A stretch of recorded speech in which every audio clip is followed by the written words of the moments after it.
Hello दोस्तों, मैं प्रदीप शुक्ला आपका बहुत बहुत स्वागत करता हूं। उम्मीद करते हैं आप अच्छे होंगे, स्वस्थ होंगे और आपकी तैयारी, आपकी पढ़ाई बहुत ही बेहतरीन तरीके से चल रही होगी। तो आज मैं आपके लिए लेकर के हाजिर हूं परसेंटेज की ये दूसरी क्लास। तो पहली क्लास में हम लोगों ने जो है परसेंटेज के बेसिक कॉन्सेप्ट को समझा कि परसेंटेज होता क्या है, ठीक है ना। परसेंटेज का मतलब है प्रतिशत, ठीक है, अर्थात जो चीज़ क्या हो 100%, ठीक है। तो वहाँ पर हमने ये समझा कि अगर किसी भी संख्या के साथ परसेंटेज लगा है तो आप कैसे उसको वहाँ पर जो है डिनोट करेंगे, अर्थात उसको लिखेंगे, ठीक है ना। और अगर जो है किसी संख्या को, किसी फ्रैक्शन को आपको जो है परसेंटेज में कन्वर्ट करना है तो फिर आप कैसे कर सकते हैं। और उससे रिलेटेड हम लोगों ने बहुत जो है इम्पॉर्टेंट क्वेश्चन भी सॉल्व किए थे, ठीक है, पहली क्लास में। तो जिन्होंने अभी तक पहली क्लास नहीं देखी है, पहली क्लास नहीं पढ़ी है, तो एक बार ज़रूर पढ़ लें, ताकि जो है उनका भी जो परसेंटेज को लेकर के एक कन्फ्यूजन है वो सारा क्लियर हो जाए। क्योंकि परसेंटेज बहुत ही इम्पॉर्टेंट टॉपिक है, ठीक है ना। और आपका चाहे बैंक में पीओ हो चाहे क्लर्क, दोनों में आपका जो है 1 से 2 क्वेश्चन आपको परसेंटेज से मिलना ही मिलना है। दूसरी बात, अगर हम परसेंटेज की करें तो जो आपका डीआई आता है वो तो टोटल परसेंटेज पर ही बेस्ड है। मैंने आपको पहली क्लास में भी यही चीज़ कही थी कि परसेंटेज इसीलिए इम्पॉर्टेंट है। और बहुत सारे क्वेश्चन ऐसे हैं जो परसेंटेज पर बेस्ड जाते हैं। तो परसेंटेज आपको समझना बहुत जरूरी कि भाई परसेंटेज होता क्या है। तो अगर किसी संख्या के साथ में परसेंटेज लगा दिया जाता है तो वहाँ पर जो है आपको क्या करना है, उसके अपॉन में 100 लिखना है। जैसे कल हमने इस चीज़ को समझा था, कि अगर कभी भी आपको परसेंटेज यहाँ पर किसी संख्या के साथ लगा हो, ठीक है ना, किसी संख्या के साथ अगर परसेंटेज लगा हो, जैसे अगर मैं कह दूँ कि किसी संख्या का आपको निकालना है कितना, 18%, कोई संख्या है, कोई नंबर है, उसका 18% निकालिए। या मान लो वो नंबर मैंने आपको दे दिया जो है 36, कि 36 का आप 18% निकालो। तो आपने कहा ये क्या हो जाएगा, 36 × 18। अब इसमें परसेंटेज लगा है तो अपॉन में क्या हो जाएगा आपका 100।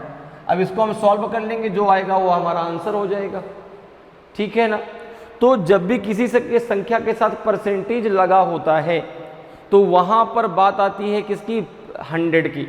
और अगर जो है किसी आपको फ्रैक्शन को या किसी चीज़ का परसेंटेज निकालना है, जैसे एक बात समझो, आपने कोई एग्ज़ाम दिया और उस एग्ज़ाम में टोटल आपका जो पूर्णांक था, अर्थात जो टोटल आपके उसमें नंबर थे वो थे 500, और आपको जो नंबर प्राप्त हुए, ठीक है ना, आपने जो नंबर वहाँ पे प्राप्त किए, ठीक है ना, जो नंबर आपने वहाँ पे प्राप्त किए वो आपने प्राप्त किए कितने, वो प्राप्त किए आपने जो है 380 नंबर, ठीक है। तो टोटल कितने का पूर्णांक था आपका, 500 का, आपको प्राप्त कितने हुए जो है 380। अब अगर आपसे कोई कहे कि कितने परसेंट नंबर आपने प्राप्त किए, कितने परसेंट नंबर आपने प्राप्त किए, तो आप क्या करेंगे, यहाँ पे देखो 380 नंबर आपके आ गए, कितने में से आए, 500 में से। और आपको जब परसेंटेज में इसको कन्वर्ट करना है तो आप किससे मल्टीप्लाई कर देंगे, इंटू 100 कर देंगे। अब इसको आप सॉल्व कर लीजिए। तो आपने कहा 0 से दोनों 0 कैंसिल हो गया, 5 7 जा आपका 35 है, 3 बचेगा, 5 6 जा 30, 76% आपका आंसर आ जाएगा। 76% नंबर आपने जो है प्राप्त किए। तो इस प्रकार से जब भी आपको जो है किसी भी फ्रैक्शन को परसेंटेज में कन्वर्ट करना है तो मल्टीप्लाई करना है 100 से, और जब जो है आपको परसेंटेज लगा हो उस नंबर के साथ में तो उसके अपॉन में आपको 100 लिखना है। इतनी बात क्लियर है। टेबल मैंने आपको बोला था टेबल बनाने के लिए, टेबल आप बना लीजिए। टेबल जब आप बना लेते हैं तो बहुत आसान हो जाता है चीज़ें।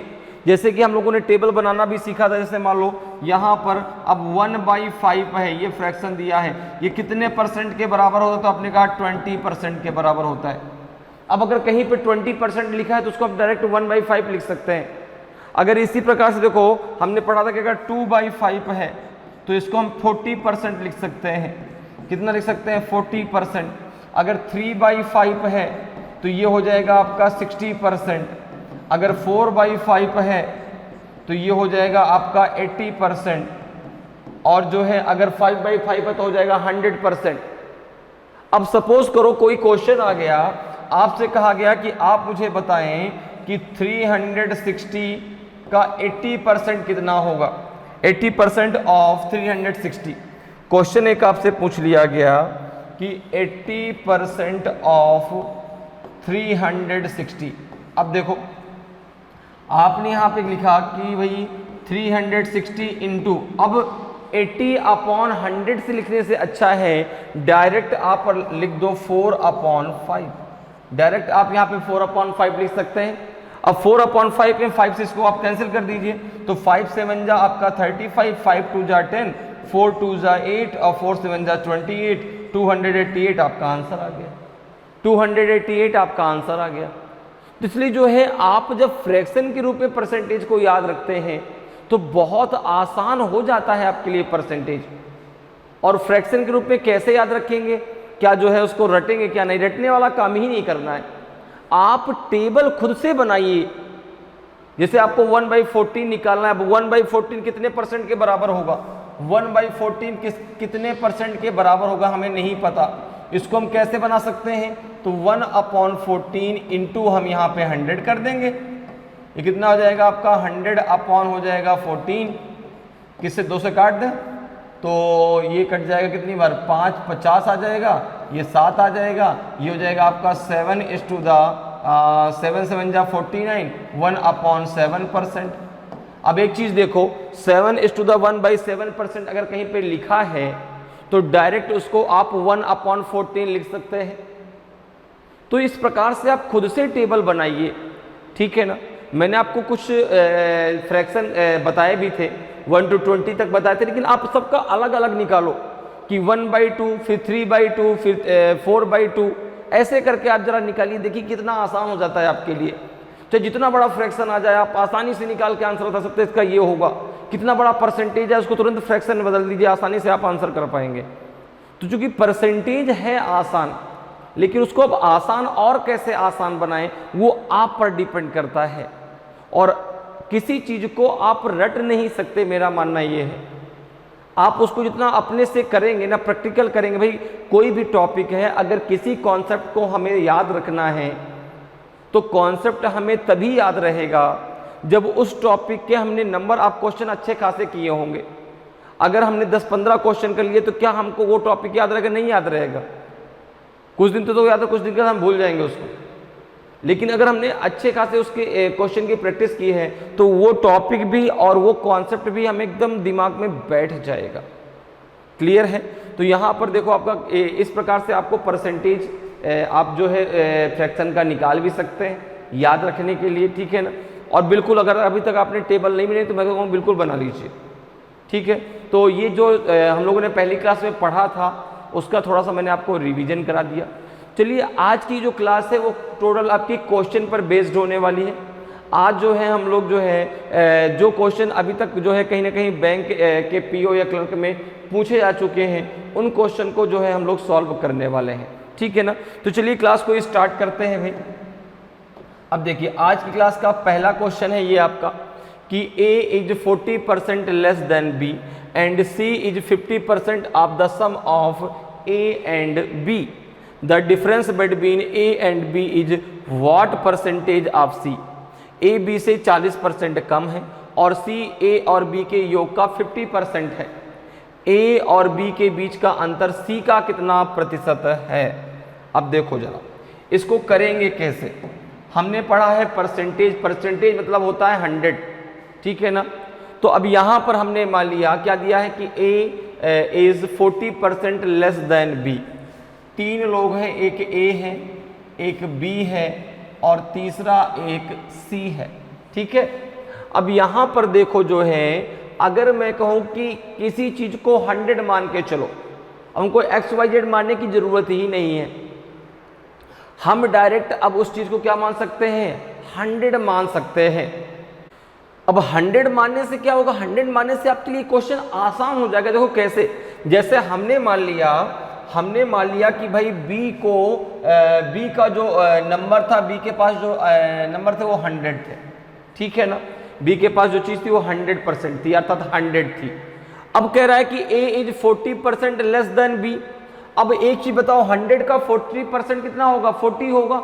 100 का 40% 40 होगा, और 40% लेस देन अर्थात अगर बी के पास 100 है तो इसके ए के पास उससे 40 कम है, तो ए के पास हो जाएगा आपका 60। बात मेरी समझ में आ रही भाई? ए के पास, बी के पास हमने मान लिया 100, तो ए के पास बी से 40% कम है, तो भाई 100 का 40% 40 हुआ, तो अगर बी के 100 नंबर है तो ए के 60 नंबर है। और कह रहे हैं कि and C is 50% of the sum of A and B. तो अब देखो, अगर मैं बात करूं तो ए और बी का सम कितना हुआ? ए और बी का सम कितना हुआ? तो आपने कहा 60 प्लस 100, ये हो जाएगा आपका 160, और 160 का 50% है आपका सी। अच्छा, 50% का मतलब होता है 1/2, 50% का मतलब होता है 1/2, अर्थात सी के जो नंबर हैं वो 80 है। बात समझ में आ रही? तो बी के 100, ए के जो है 60, और सी के जो है आपके हो गए 80। अब देखो क्वेश्चन क्या कह रहा है, आगे क्या पूछा जा रहा है कि the difference between A and B is what percent of C. जो ए और बी के बीच का जो अंतर है वो सी का कितना प्रतिशत है? तो आपने कहा कि यहाँ पर जो है अगर मैं परसेंटेज की बात करता हूँ तो यहाँ पे हमें क्या निकालना है? ए और बी के बीच का जो डिफरेंस है, अर्थात यहाँ पे बी माइनस ए अपॉन जो आएगा इनके बीच का डिफरेंस, उसका सी से कितना परसेंट है। अब यहाँ पर एक बात आती है, सर नीचे कौन जाएगा? सी जाएगा, ए जाएगा, बी जाएगा? तो देखो, जिसके साथ में क्या लगा हो? का लगा हो। जिसके साथ में क्या लगा हो? का लगा हो, अर्थात ऑफ लगा हो, वो हमेशा नीचे जाता है। जैसे यहाँ पे दिखा है ना कि difference between A and B is what percent of C. जो ए और बी के बीच का जो डिफरेंस है वो सी का कितना परसेंट है? तो आपने कहा कि भाई यहाँ पर जो है b माइनस ए अपॉन सी हो जाएगा। b कितना है आपका 100, और a कितना है आपका 60, और आपका c कितना है आपका 80। तो ये हो जाएगा आपका 40/80, 40/80, और 40/80 को आप लिख सकते हैं 1/2, और 1/2 का मतलब होता है आपका 50%। 1/2 का मतलब होता है 50%, तो ऑप्शन सी आपका सही आंसर हो जाएगा। 1/2 का मतलब क्या होता है आपका 50%। या आप ऐसे भी कर सकते हैं भाई 40/80 1/2, 1/2 इंटू 100, 100 से आप कैंसिल कर देते तो आपका कितना आता? 50% आ जाता। क्लियर है? समझ में बात आ रही है? तो इसका आंसर हो जाएगा आपका 50%। अगले क्वेश्चन पे आ जाओ भाई। अगला क्वेश्चन देखिए, आपका सेकंड नंबर का क्वेश्चन है कि the difference between 31% of a number and 13% of the same number is 810, what is 17% of that number. किसी संख्या के 31% और उसी संख्या के 13% के बीच का अंतर जो है वो 810 है, तो जो नंबर निकलेगा उस नंबर का 17% कितना होगा। तो अब देखो यहाँ पर जो दिया गया बहुत ही सिंपल सा क्वेश्चन है। यहाँ पे जो है आपको दिया गया है कि 31 माइनस 13, इस परसेंटेज का जो डिफरेंस है वो आपका 810 है। कितना है? 810 है भाई। 31 और 13% के बीच का जो डिफरेंस है वो आपको 810 दिया गया है। अब देखो कितना आ जाएगा आपका ये आ जाएगा 18, कितना आ जाएगा 18% इक्वल्स टू 810। अच्छा 1 इक्वल्स टू कितना हो जाएगा आपका 810 इंटू 100 अपॉन 18 हो जाएगा। ये बात आपको समझ में आ रही है भाई? देखो यहाँ पे देखो, अगर बात करें तो भाई 18 अपॉन में 100 होगा। अब जब 18 अपॉन 100 होगा तो ये जो है 100 कहाँ चला जाएगा? आपका ऊपर चला जाएगा। तो ये हो जाएगा आपका 810 इंटू 100 अपॉन आपका 18 हो जाएगा। अब देखिए इसको सॉल्व कर लेते तो यहाँ से हमको नंबर मिल जाएगा। सॉल्व करो जरा भाई। 18 से 810 को कैंसिल करो, कितनी बार जाएगा? तो 18 3 जा आपका होता है 54, 18 4 जा 72, ठीक है। और 18 5 जा 90 ज़्यादा हो जाएगा, 18 4 जा आपका हो जाएगा 72, 72 और कितना बचेगा आपका 9 बचेगा ना, तो 18 5 जा 90, ये आ जाएगा आपका 4500। वह नंबर क्या हो गया आपका 4500, वह नंबर कितना है आपका 4500 है। अब कह रहा है कि ये जो नंबर है आपका, नंबर कितना निकल के आया, वो संख्या कितनी निकल के आई, तो आपका नंबर जो है निकल के आया आपका 4500। अब कह रहा है कि जो नंबर है इसका आपको अभी 17% बताना है, तो आपने कहा कि 4500 इंटू 17 अपॉन में हो जाएगा आपका 100, जीरो से दोनों जीरो कैंसिल हो जाएंगे, 17 पना 85 होता है तो 5 आएगा, 8 आपका होल्ड हुआ, 17 चौको 68, 68 और कितना 68 और कितना हो जाएगा आपका 76, कितना हो जाएगा आपका 76, तो 765, तो ऑप्शन बी आपका सही आंसर होगा। ठीक है ना, कितना हो जाएगा आपका 765 आपका सही आंसर होगा। क्लियर है, तो ऑप्शन बी आपका सही आंसर हो जाएगा। नेक्स्ट क्वेश्चन पे आते हैं। क्वेश्चन नंबर देखिए आपका थर्ड है कि 65% of a number is 27, less than 4/5 of that number, what is the number. किसी संख्या का 65% उस संख्या के 4/5 भाग से 27 कम है, तो आपको बताना है कि संख्या का संख्या क्या है। ठीक है ना, वह नंबर क्या है, ये आपको जो है बताना है यहाँ पर। तो देखिए यहाँ पर दिया गया है कि भाई किसी संख्या का 65%, ठीक है। तो अब देखो अगर मैं आपसे कहूँ कि 65% को हम डायरेक्ट क्या लिख सकते हैं, तो आपने कहा लिख सकते हैं 13/20। कितना लिख सकते हैं 13/20 लिख सकते हैं। ठीक है, अब भाई ये आगे कटेगा भी नहीं क्योंकि 13 एक आपका प्राइम नंबर है। ठीक है, तो अब देखो यहाँ पे अगर देखें तो क्या दिया गया है, ये दिया गया है आपका कि 4/5, वह नंबर आपने मान लिया कुछ भी ABCD जो आपको माना आप मान सकते हैं, हमने यहाँ पे मान लिया है 1। ठीक है ना, तो 4/5 और आपका जो है 13/20 के बीच का जो डिफरेंस है वो 27 के बराबर है, क्योंकि यही तो दिया है कि 65% of a number is 27 less than 4/5 of that number.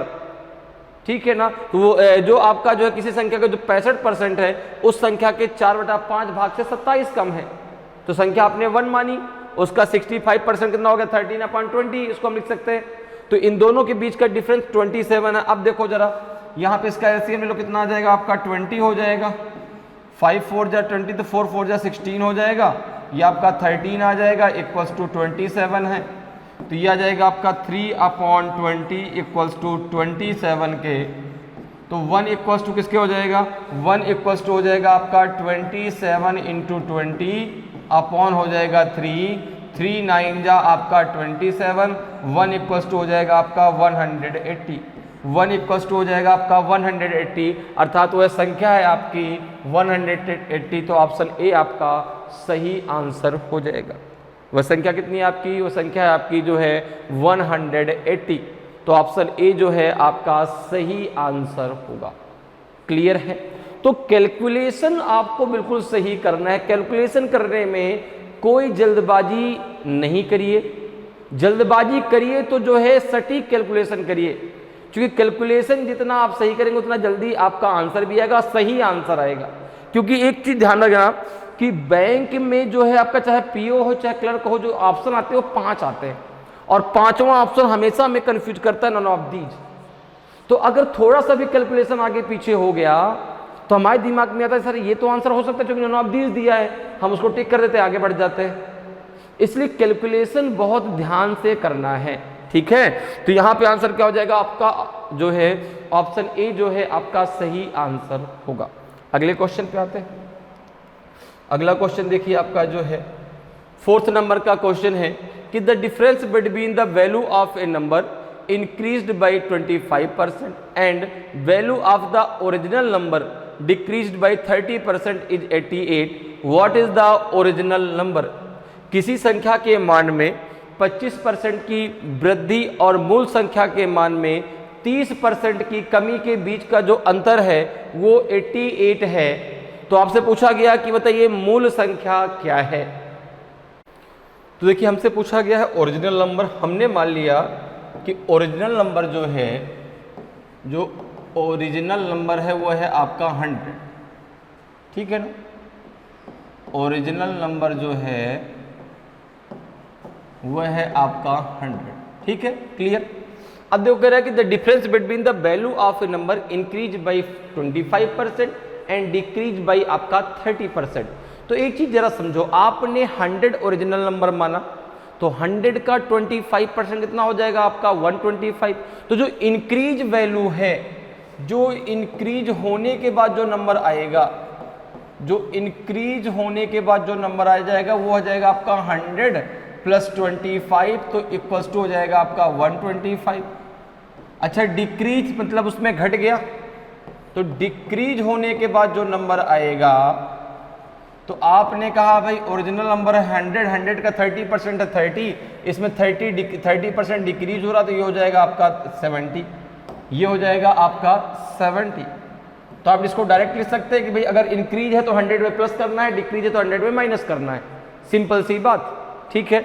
अब देखो इनके बीच का जो डिफरेंस है, अर्थात यहाँ पे दिया है 125 माइनस 70 इक्वल्स टू 88 के, तो आपने कहा ये आ जाएगा कितना आपका, ये 55 इक्वल्स टू 88 के, तो 1 इक्वल्स टू हो जाएगा आपका 88 अपॉन 55 के, तो 11 8 जा 88, 11 5 जा 55, तो 1 इक्वल्स टू आ गया आपका 8 अपॉन 5 के। ओरिजिनल नंबर आपने कितना माना है 100, तो 100 इक्वल्स टू कितने के हो जाएगा आपका, तो 8 अपॉन 5 इंटू 100, ये हो जाएगा आपका 5 2 जा 10, 8 2 जा हो जाएगा आपका 16, तो 160 आपका सही आंसर आ जाएगा।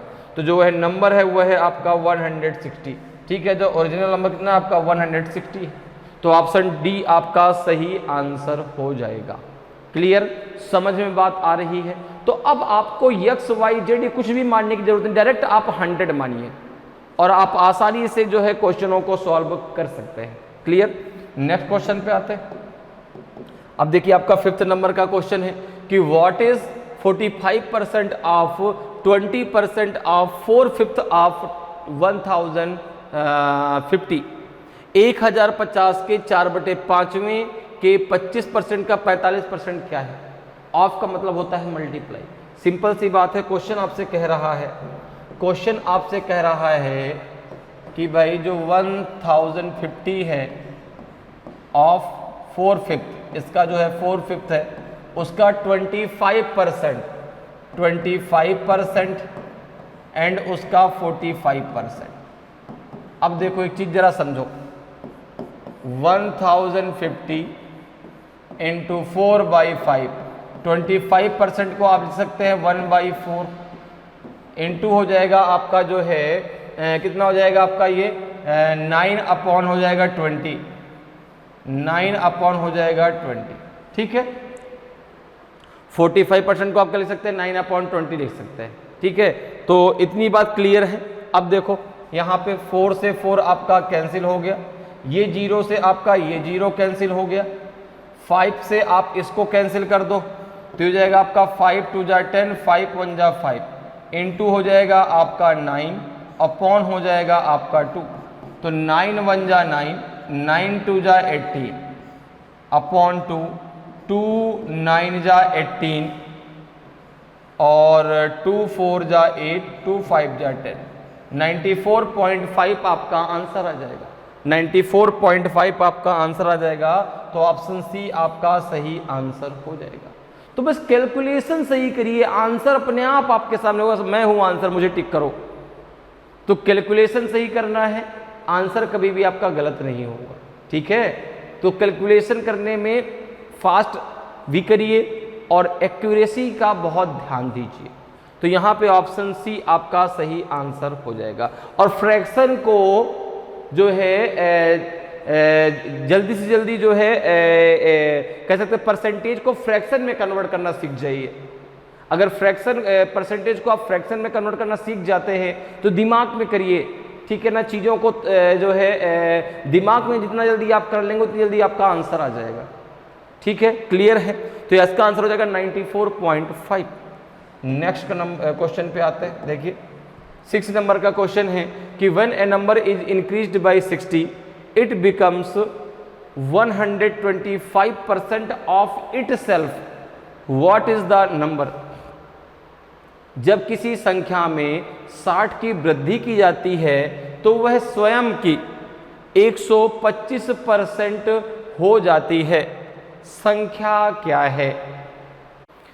तो देखिए यहाँ पे है कि भाई आपको ये नंबर बताना है, तो अब नंबर हमने मान लिया कि वह नंबर है आपका 100।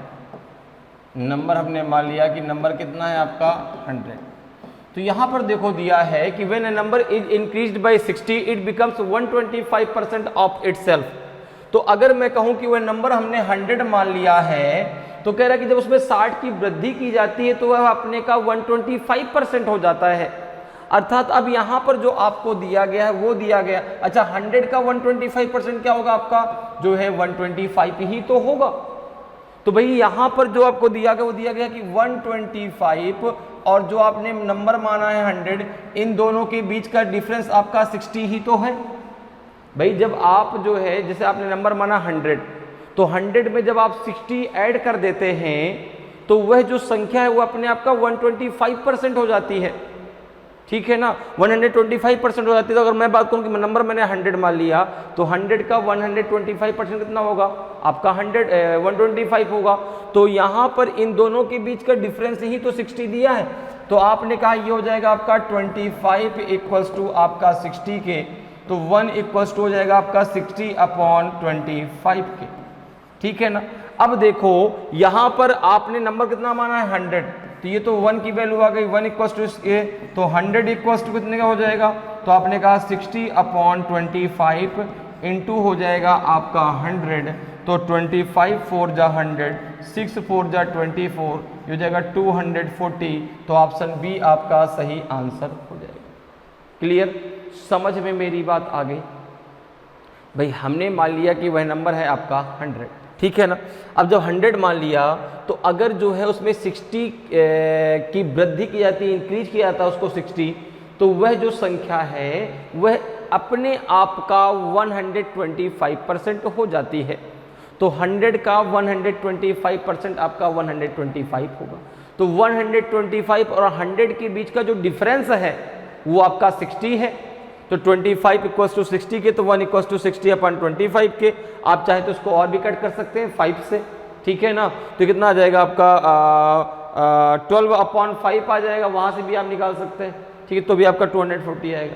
तो 1 इक्वल्स टू इसके, तो 100 इक्वल्स टू आपका जो है 60/25 इंटू 100, तो आ जाएगा आपका 240। क्लियर।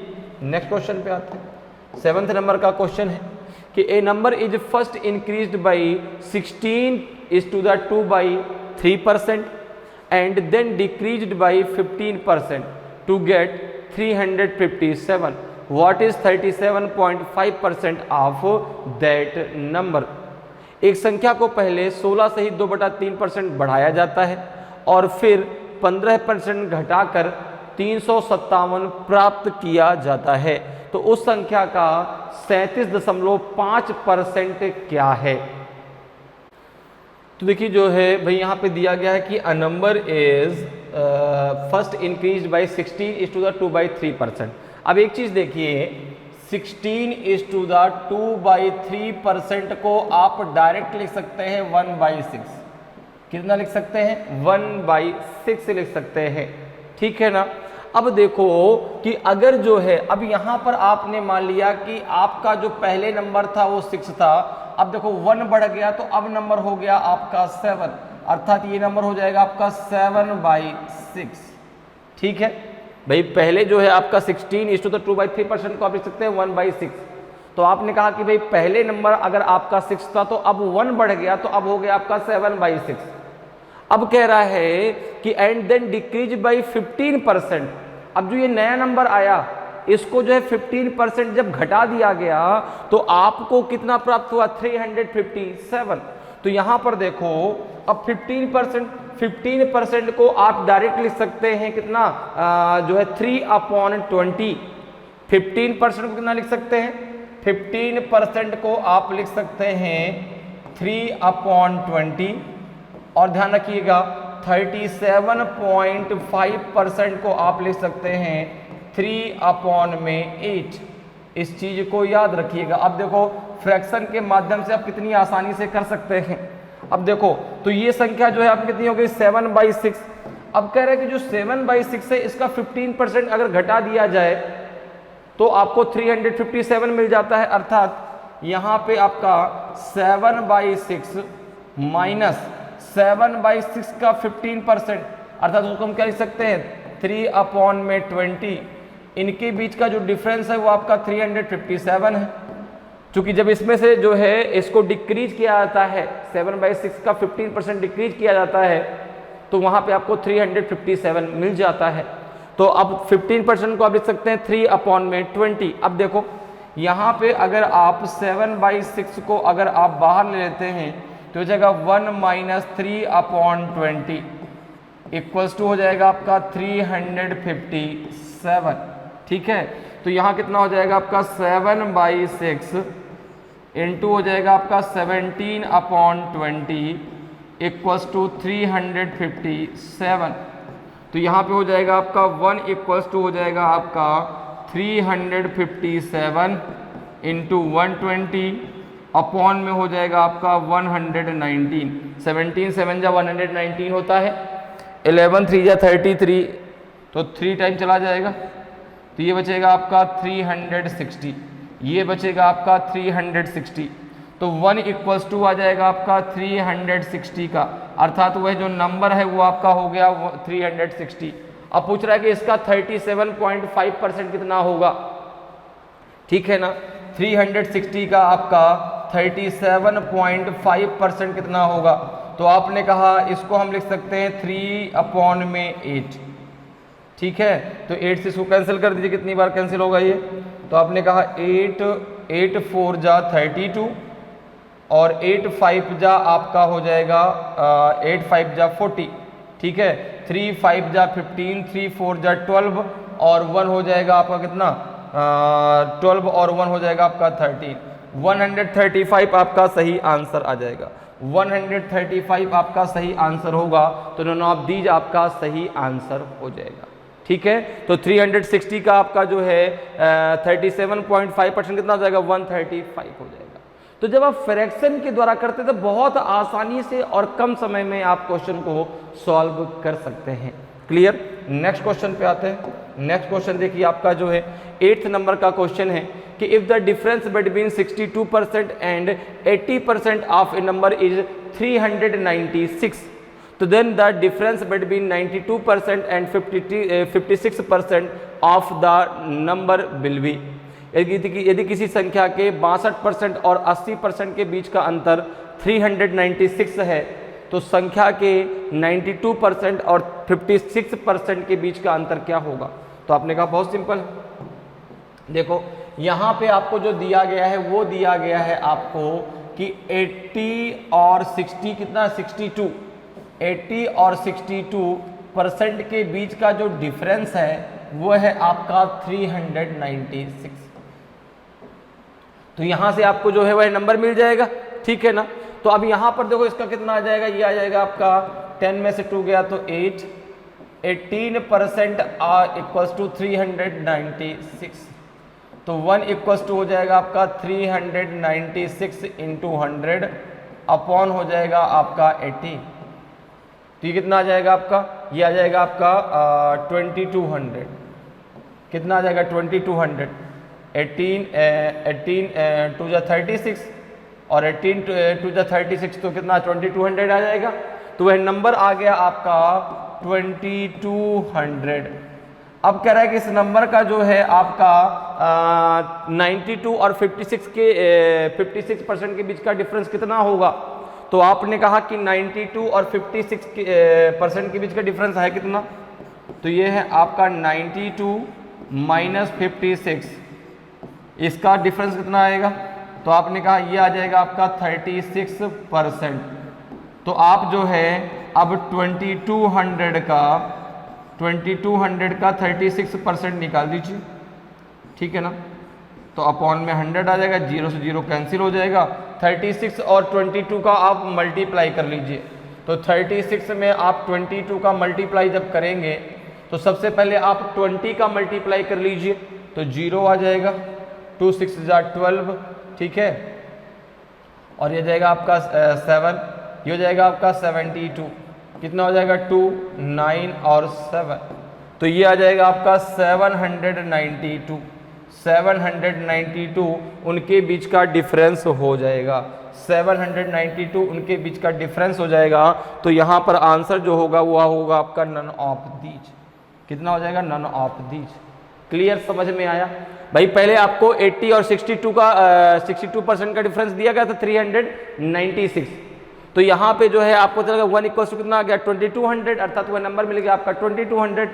और अब आपको बताना है कि जो 92 है और 56 के बीच का जो डिफरेंस है वो कितना होगा। तो भाई 92 और 56 का डिफरेंस 36 है, तो 2200 का 36% कितना हो जाएगा 792। तो उनके बीच का जो डिफरेंस है वो आ जाएगा आपका 792। तो ऑप्शन ई आपका सही आंसर होगा। नेक्स्ट क्वेश्चन पे आते हैं। 9th नंबर का क्वेश्चन है, देखिए कि the monthly salaries of A and B together amount to 80,000 rupees. A spend 85% of his salary and B 95% of his salary. If now their saving are the same then the salary of A is. A और B का मासिक वेतन मिलाकर 80,000 रुपए है। ए अपने वेतन का 85% और बी अपने वेतन का 95% खर्च करता है। यदि अब उनकी बचत समान है तो ए का वेतन कितना है। तो देखिए यहाँ पर जो है, अब एक चीज़ ज़रा समझिए, अगर मैं इनकम की बात करूँ, ठीक है भाई, कोई भी चीज़ तो आपकी 100% होगी, ठीक है, जो आप कमा रहे हैं, जो आपकी इनकम है वो 100% है। अच्छा, इनकम बराबर होता क्या है? इनकम जो आपने कमाई, जो आप पैसा कमा रहे हैं वो किस प्रकार से खर्च करेंगे। तो आपने कहा भाई इनकम इक्वल्स टू हो जाएगा एक्सपेंडिचर प्लस आपका सेविंग, प्लस आपका सेविंग हो जाएगा ना। जो आपने पैसा जो है खर्च किया और जो बचाया वो टोटल आपकी इनकम के बराबर ही तो होगा। तो इनकम इक्वल्स टू हो जाएगा आपका एक्सपेंडिचर प्लस आपकी सेविंग। अब देखो यहाँ पे कह रहा है कि ए अपने वेतन का 85% क्या कर देता है, खर्च कर देता है। बी अपने वेतन का जो है 95% खर्च कर देता है। तो आपने कहा कि अगर मैं यहाँ पर ए और बी की सेविंग की बात करूँ कि ए की सेविंग कितनी है, ए की सेविंग कितनी है, तो आपने कहा ए की सेविंग है 15%। अच्छा, बी की सेविंग कितनी है? बी की सेविंग है आपकी ओनली 5%। बी की सेविंग है ओनली 5%, है कि नहीं? क्योंकि जो है ए अपने वेतन का 85% और बी अपने वेतन का 95% खर्च करता है। तो ए कितना बचाता है? ए बचाता है 15%, अब बी बचाता है आपका 5%। अब देखो यदि अब उनकी जो बचत है वो समान है, यहाँ पर अब आपको दिया गया जो उनकी सेविंग है वो क्या है, आपकी जो है जो उनकी सेविंग है वो जो है सेम है। तो यहाँ पे देखो ए इक्वल्स टू बी के, ए इक्वल्स टू बी के किसमें, सेविंग में। तो यहाँ पे हो जाएगा आपका 15% इक्वल्स टू हो जाएगा आपका 5% के। तो ये हो जाएगा आपका जो है कि ए इक्वल्स टू बी के कितना आ जाएगा, ए इक्वल्स टू बी के आ जाएगा जो है आपका 3 इक्वल्स टू 1 के। कितने के आ जाएगा? 3 इक्वल्स टू 1 के, 3 इक्वल्स टू 1 के आ जाएगा। तो अगर मैं आपसे कहूँ कि a अपॉन बी कितना आ जाएगा, a अपॉन बी आ जाएगा आपका 1/3 के, ठीक है ना। कितना हो जाएगा 1/3 के। तो a रेशियो b कितना आ जाएगा, a रेशियो b आ जाएगा आपका जो है 1/3 के, 1/3 के। तो ये तो इनकी सेविंग का रेशियो हो गया। और देखो यहाँ पर दिया गया है कि उनकी दोनों की मिला के the monthly salary of A and B together amount to 80,000 rupees. तो यहाँ पे अगर मैं बात करूँ तो जो आपका रेशियो है वो 1/3 के रेशियो आपने निकाला। तो रेशियो की अगर हम बात करें तो रेशियो का टोटल कितना हो जाएगा 1 + 3 = 4। तो 4 = हो जाएगा आपका 80,000 के, 4 इक्वस टू आपका हो जाएगा 80,000 के, तो 1 इक्वस टू हो जाएगा आपका 20,000 के, 1 इक्वस टू हो जाएगा आपका 20,000 के। यहाँ से आपको बात समझ में आ गई भाई। देखो आपने रेशियो ए रेशियो बी निकाला 1:3, तो टोटल हो जाएगा रेशियो का 4 इक्वस टू 80,000 के, तो 1 इक्वस टू आपका 20,000 के। तो अगर मैं बात करूं कि ए की सैलरी कितनी है, तो आपने कहा ए की सैलरी है 20,000 और बी की सैलरी है आपकी कितनी 60,000, बी की सैलरी है 60,000। तो यहाँ पे किसका पूछा, ए का वेतन कितना है, तो ऑप्शन आपका जो है बी बिल्कुल सही आंसर होगा। जो ए का वेतन है वो है आपका 20,000। अगर बी का पूछता तो कितना था आपका 60,000, तो ऑप्शन बी जो है आपका सही आंसर हो जाएगा। क्लियर है। नेक्स्ट क्वेश्चन पे आते हैं। नेक्स्ट क्वेश्चन देखिए आपका दिया गया है कि the average salary of male employees in a firm was 5,300 rupees and that of females was 4,100 rupees. The mean salary of all the employees was 5,000 rupees. What is the percentage of female employees?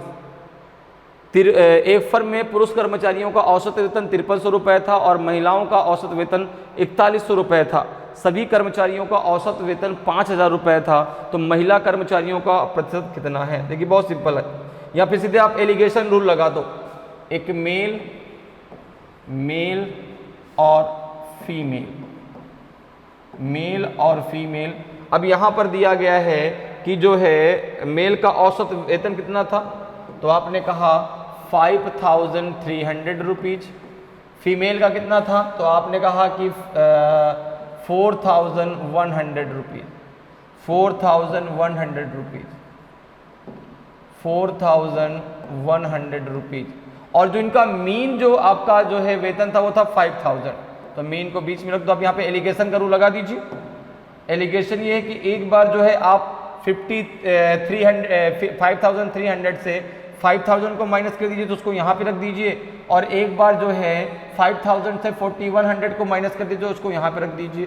तो जब आप 5,300 से 5,000 को minus करेंगे तो ये आ जाएगा कितना आपका, ये आ जाएगा आपका 300, या अर्थात 3 लिख दो, ठीक है ना, 300। और ये कितना आ जाएगा आपका 900, कितना आ जाएगा आपका 900। ये रेशियो बन जाएगा यहाँ से, ठीक है। 0 से 0 कैंसिल हो गया, 3 1 जा 3, 3 3 जा 9, तो रेशियो आपका आ जाएगा 3:1 का, 3:1 का रेशियो आ जाएगा। अब कह रहा है कि महिला कर्मचारियों का प्रतिशत कितना है, परसेंटेज ऑफ फीमेल निकालना है, percentage of female, percentage of female. तो आपने कहा कि भाई रेशियो में महिलाओं की संख्या कितनी है 1, टोटल कितना है आपका, तो 3 + 1 4, 1/4 × 100, और 1/4 का मतलब डायरेक्ट आप लिख सकते हैं 25%, ठीक है ना। 1/4 को डायरेक्ट आप लिख सकते हैं 25%, या इसको सॉल्व भी कर सकते हैं तो 25% आपका आ जाएगा। तो महिला कर्मचारियों की संख्या कितनी है, 25% है, तो ऑप्शन बी आपका सही आंसर हो जाएगा। अगले क्वेश्चन पे आ जाइए। अगला देखिए आपका 11th नंबर का क्वेश्चन है कि a man's annual income has increased by 5 lakh rupees but the tax of income that he has to pay has reduced from 12% to 10%. He now pays 10,000 rupees more income tax. What is his increased income? एक आदमी की वार्षिक आय 5 लाख रुपए बढ़ गई है, लेकिन उसे आय पर जो टैक्स देना पड़ता है वह 12% से घटकर 10% हो गया है। वह अब 10,000 रुपये अधिक आयकर चुकाते हैं। उसकी बढ़ी हुई आय क्या है? तो देखिए यहाँ पर जो है आपको बताना है कि जो उसकी इंक्रीज होने के बाद इनकम कितनी होगी। तो हमने मान लिया कि उसकी जो इनकम है वो आपकी ए रुपीज़, ठीक है ना, कितने लाख रुपीज़ है, ए लाख रुपीज़ है, ठीक है ना, ये लाख में लेके चलना है, 1 लाख रुपीज़, ठीक है। अच्छा, जो इंक्रीज होने के बाद अब इनकम क्या होगी, इंक्रीज होने के बाद इनकम क्या होगी, ठीक है ना, जो न्यू इनकम है वो कितनी होगी, तो ये हो जाएगी आपकी जो है कितने रुपीज़, ए + 5 लाख रुपीज़, यही तो हो जाएगा। क्योंकि भाई 5 लाख रुपए बढ़ जाती है, तो पहले इनकम अगर ए लाख रुपीस थी तो अब हो जाएगी ए प्लस 5 लाख रुपीस। अब देखो आगे क्या कह रहा है कि लेकिन जो टैक्स की बात है कि but the tax of income that ही पे has to pay has reduced from 12% to 10%। लेकिन जो इनकम टैक्स की बात है वो 12% से घट के 10% हो गया, अर्थात पहले उसको 12% देना पड़ता था, अब उसको 10% देना पड़ रहा है, ठीक है ना। तो he now pays 10,000 more income tax. तो यहां पर देखें अगर तो क्या दिया गया है, तो आपने कहा कि पहले उसको इनकम टैक्स देना पड़ रहा था 12%, तो 12% किस पे दे रहा था, वो ए पे, और 10% किस पे दे रहा है, वो ए प्लस 5 पे, और इनके बीच का जो डिफरेंस है वो आपका 10,000 रुपीज है, ठीक है ना। तो यहां पर देखो अगर हम बात करें तो a प्लस 5 इसका जो है 10%, इसका 10%, तो 1/10 डायरेक्ट लिख सकते हैं ना, क्या लिख सकते हैं 1/10, ठीक है ना।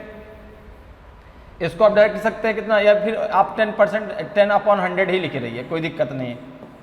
और जो है यहां पर जो आपकी जो इनकम पहले ए थी उस पर आपको देना पड़ रहा था 12%, तो 12/100।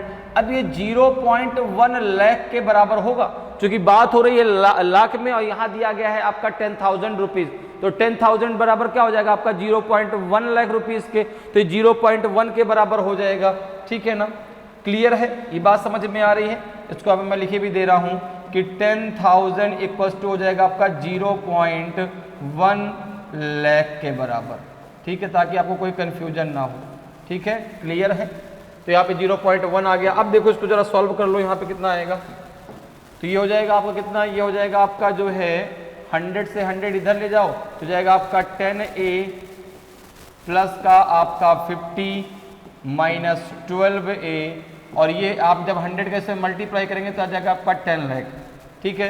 कितना हो जाएगा आपका माइनस का 2a प्लस का 50 इक्वल्स टू आपका 10 है, 2a इधर उधर ले जाओ, 10 इधर लेके आओ, तो 2a इक्वल्स टू बचेगा 40 के, तो a इक्वल्स टू हो जाएगा आपका 20 के, a इक्वल्स टू हो जाएगा आपका 20 के।